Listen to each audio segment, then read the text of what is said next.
welcome to this episode of Healthy Cooking and Healthy Eating 101. In this episode, we're going to learn about how to store your food in your fridge and your freezer. You may be thinking to yourself, what? It matters where I store my eggs compared to my lettuce? But yes, it actually does. And in this episode, we're going to learn how to do it properly and why it is important.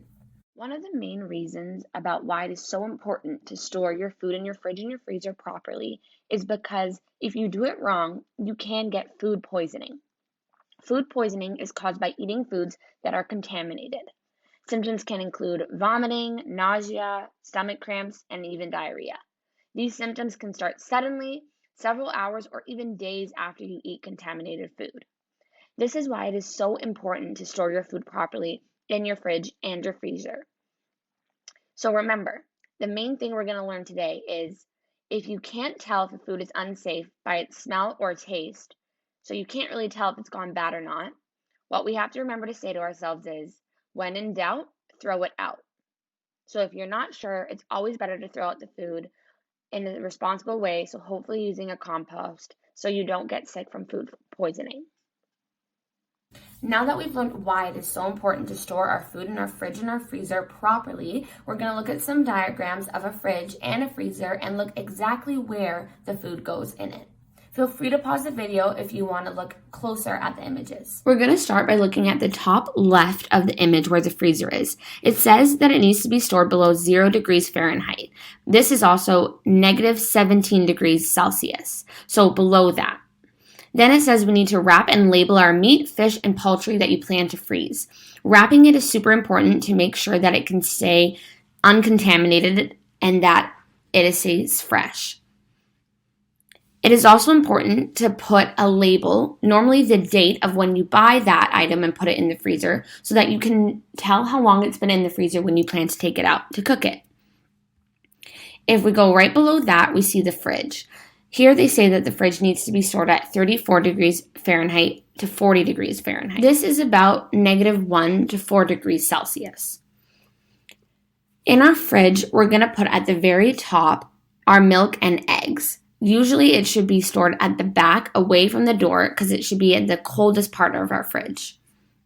If we go below that, we will see that they put the meat on the lowest drawer of the refrigerator. This is important because say our meat wasn't wrapped properly, then it would drip onto anything below it. Here they have a fridge that has drawers to put their veggies or produce in, so it's protected from the meat if anything were to drip onto it. But if you don't have this, make sure that you store your veggies above any meat produce. Now we're going to shift our attention to the right-hand side of the image and go all the way to the top. Here they have the pantry. The pantry says it needs to be stored around 50 to 70 degrees Fahrenheit, which is around 10 to 21 degrees Celsius, so around room temperature. Here they have that canned goods can last 2 years, but if they're damaged and too hot of an area, then they can go bad. Also important to note that mayo and peanut butter can be stored in the pantry, but you have to move the mayo and the peanut butter, if it's all natural, to the fridge once it's been opened. Underneath this, we see that potatoes can be kept in a cool, dark part of the pantry, but if ones start to go bad, they have to be removed. Onions are the same. Also, here they have fruit with pits in, like peaches and plums, can be placed in a closed paper bag until ripe and then refrigerated. You can also keep your tomatoes in the pantry only if they will be eaten within 1 to 2 days. Otherwise, they go in the fridge. So to summarize, if you want things to stay fresh, you can put them in the fridge straight away. But if you want things to come to ripen, then you can leave them out and then put them in the fridge. And remember, once you've opened something like mayo and sometimes peanut butter, you have to move it to the fridge once it's been opened.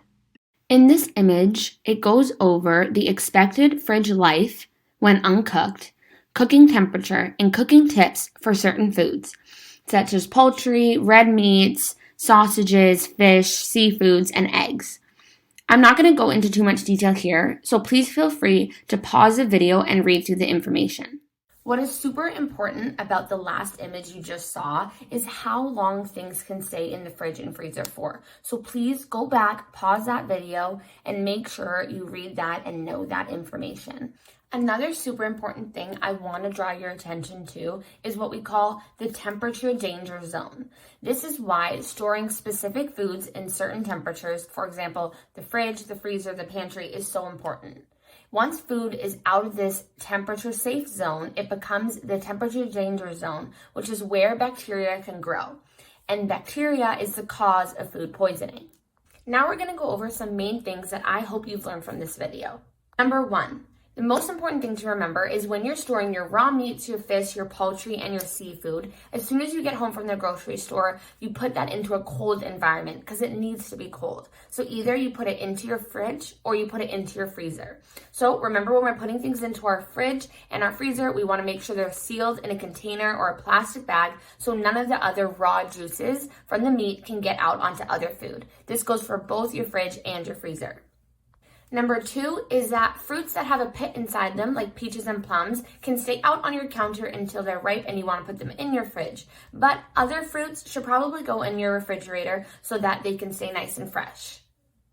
Number 3 is to always remember that your fridge and your freezer and your pantry need to be at specific temperatures. If you can't remember what those temperatures are, please go back to earlier in the video and make sure you remember them. Because remember, our temperature danger zone is somewhere we don't want our food to get to.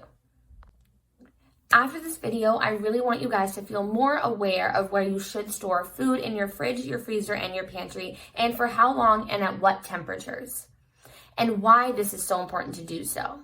So in the next slide, there's going to be a quiz. Please pause the video and see if you can answer the question. So the answer for that question was C. You should always store your raw meats at the very bottom of your fridge, or if there is a meat drawer, in the meat drawer, but make sure it's always sealed in a plastic bag or some type of tight container so that none of the juices can get out.